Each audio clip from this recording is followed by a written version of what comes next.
I am not a nail girly, but sometimes you have to do it up, right? So I decided to try nail wraps. I picked out this package, had cute patterns and colors, and it included a cuticle stick, an emery board, and an alcohol pad, as well as the nail wraps.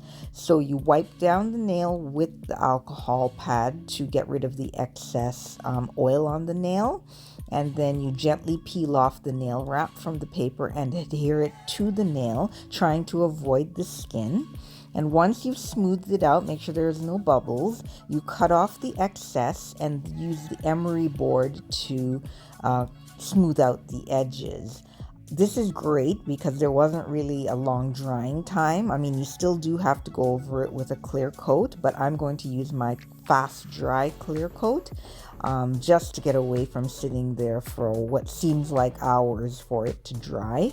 And as well, I wouldn't have been able to do these patterns with a nail polish. So this is a definite yes for me. This is the final product. I think it looks cute and it's not too bad for my first time. I definitely try it again. So if you like what you see, please follow and subscribe.